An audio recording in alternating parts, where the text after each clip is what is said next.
Ele perguntou, né, se havia goleiro. Ele fala, tem goleiro negro do Flamengo? Não me lembro. Aí eu lembrei alguns assim de cabeça, tem mais. Lembrei alguns, coloquei. Tem inclusive o Felipe, né? Que jogou. Exatamente. Um deles. Que também saiu do Corinthians, não queria mais ele, né? Diga-se de passagem, foi pro Flamengo. O Flamengo é um clube racista. Neto que em 91 cuspiu no rosto de um árbitro preto. Só lembrando isso, né? Aparecido. José Aparecido, que inclusive já faleceu, acho que faleceu até de Covid, não tenho certeza. Não, cara, se o Flamengo fosse um clube racista, o capitão do Flamengo é o Gerson, cara. É o capitão. É o cara que leva a faixa de capitão do Flamengo. O Flamengo tem que meter ele na justiça. Enfim. A pergunta dele foi retórica. Ele já perguntou acusando.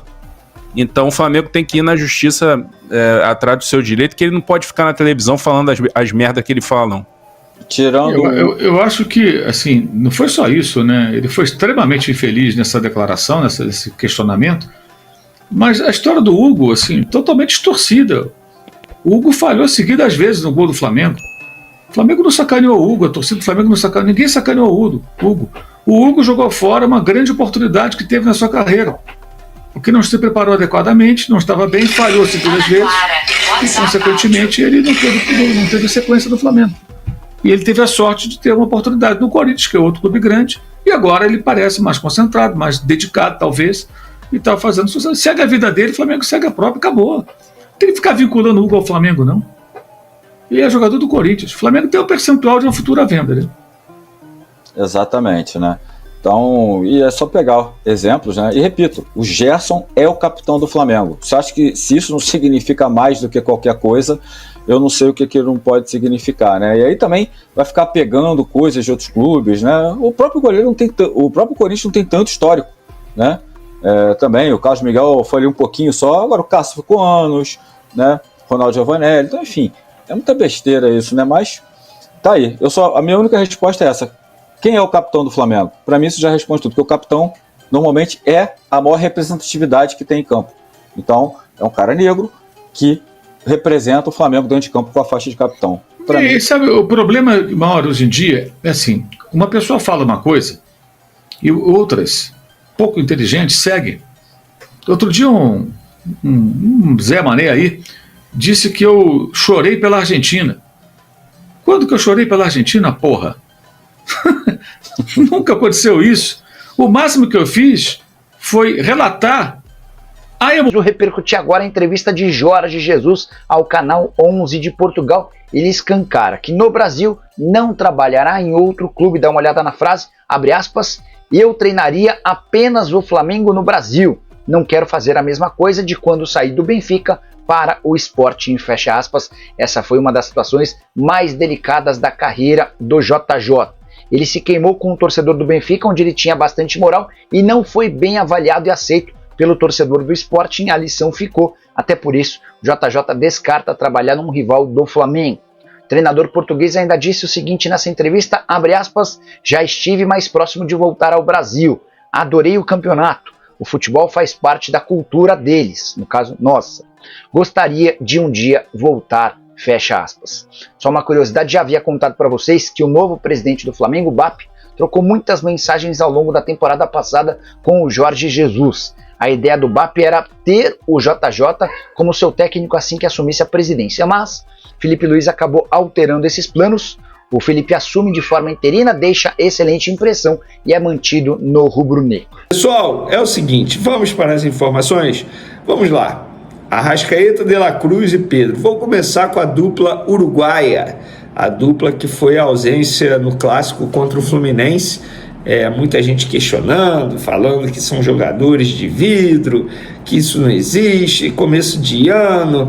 Gente, vai acontecer e, inclusive, esses dois jogadores eles não vão ser ausências no jogo contra o Botafogo nessa quarta-feira, mas outros jogadores considerados titulares serão ausências. Isso aí está certo.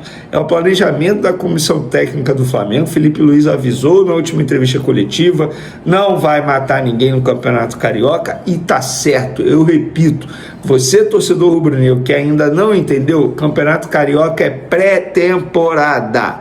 Isso quer dizer que para que forçar os jogadores em todos os jogos, nesse início de calendário, nesse início de campeonato? Porque o que vale, na verdade não é nem o que vale, né? Vamos lá, o Flamengo vai passar para a próxima fase e aí vai ser campeão, campeão, e premiação, que é bom? Nada. Mas, diante disso, vamos aos fatos. Arrascaeta e De La Cruz treinaram ontem, segunda-feira, normalmente com os demais jogadores, e o técnico Felipe Luiz indicou que esses dois voltam contra o Botafogo nessa quarta-feira. Porém, outros jogadores serão preservados. Vou dar um exemplo.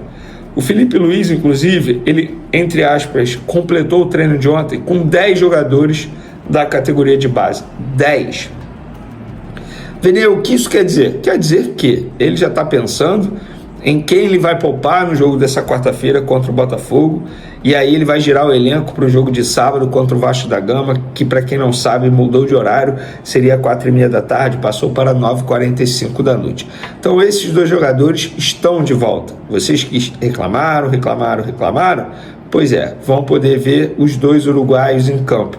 Óbvio que com Arrascaeta e De La Cruz no meio de campo, tende a ser uma partida melhor do Flamengo. Estamos falando de dois jogadores de altíssimo nível. Mas acho que nem se os dois estivessem em campo contra o Fluminense, a partida seria melhor. Mas fica aí a informação para vocês, que eu considero muito boa para quem vai ao Maracanã, acompanhar esse Flamengo Botafogo, jogo 9h30 da noite no Maracanã, repito. Vamos agora para o próximo assunto, que é sobre Pedro. O Pedro... Gente, apurando ontem, conversando ontem com pessoas do Flamengo, aí dei uma sondada sobre o Pedro. Está muito bem na recuperação. Não é garantia, mas existe sim uma chance de o Pedro ficar à disposição na segunda quinzena de março, ali no finalzinho e no começo de abril. Então, de fato, ele está indo muito bem, não será surpresa se isso acontecer. Lembrando que a ideia é justamente essa, que ele esteja à disposição no início do Campeonato Brasileiro. O Campeonato Brasileiro vai ser antecipado esse ano por conta do calendário enxuto do futebol brasileiro, Super Mundial. Durante o Super Mundial, o calendário do futebol brasileiro vai parar para disputar o Super Mundial. Então, pessoal, fica aí a informação sobre Pedro, para quem anda me perguntando. Ontem, conversando com pessoas do Flamengo, e me relataram que a recuperação está indo muito bem e que existe sim a chance de Pedro ficar à disposição na segunda quinzena de março, ali no fim do mês, e no comecinho de abril. Eu acho que seria um baita reforço caseiro para o Flamengo. Lembrando que recentemente o Felipe Luiz, em uma entrevista, falou que com Pedro à disposição ele vai ter que pensar numa forma do Pedro jogar. Ele não vai variar, pensar jogo, se vai... Não, ele garantiu que com o Pedro à disposição, ele precisa pensar uma maneira para o time render com o Pedro em campo, e eu acho que ele está certo, tá? Hoje temos uma notícia de última hora sobre uma negociação que movimentou os bastidores do Flamengo. O jovem Lohan está de saída do Mengão. O clube acertou a venda do jogador para o CSKA Moscou, da Rússia, e os detalhes dessa transferência já foram fechados. A negociação vinha acontecendo nos últimos dias e, no início desta semana, Flamengo e CSKA chegaram a um acordo final sobre os valores e os últimos ajustes para concretizar a venda. O CSKA Moscou vai pagar 8 milhões de euros, o que equivale a cerca de 47,6 milhões de reais, por 80% dos direitos econômicos do atleta. Vale lembrar que desse total, 30% pertencem ao Madureira, clube formador do jogador. Com isso, o Flamengo ficará com 20% dos direitos de Lohan e aposta que pode lucrar ainda mais no futuro caso o jovem se destaque no futebol europeu. A venda do atleta já estava sendo discutida nos bastidores e representantes do CSKA vieram ao Brasil para finalizar a transação. O Flamengo avaliou que este era o momento certo para negociar Lohan, pois ele estava fora dos planos do técnico Felipe Luiz para a temporada. O clube temia que, se não fosse vendido agora, o jogador poderia acabar se desvalorizando na segunda janela de transferências. Agora, com a venda concluída, a expectativa é sobre a viagem do jogador. Ainda não há uma data definida, mas Lohan deve embarcar para Moscou ainda nesta semana para se apresentar ao novo clube. A torcida do Flamengo já reage a essa negociação, alguns apoiam a venda, enquanto outros acreditam que o jogador poderia ter tido mais chances no elenco principal. De qualquer forma, o rubro-negro garante um bom valor pela transação e ainda mantém um percentual para lucrar no futuro. O que você acha dessa venda? Foi um bom negócio para o Flamengo ou o clube deveria ter segurado o jogador por mais tempo? Agora estamos com a opção de ser membro do canal. Sendo membro, você ganhará vários benefícios exclusivos. Vai lá conferir e fortaleça o canal. Deixe sua opinião nos comentários e não se esqueça de se inscrever no canal para não perder nenhuma atualização do Flamengo. Até a próxima e saudações rubro-negras.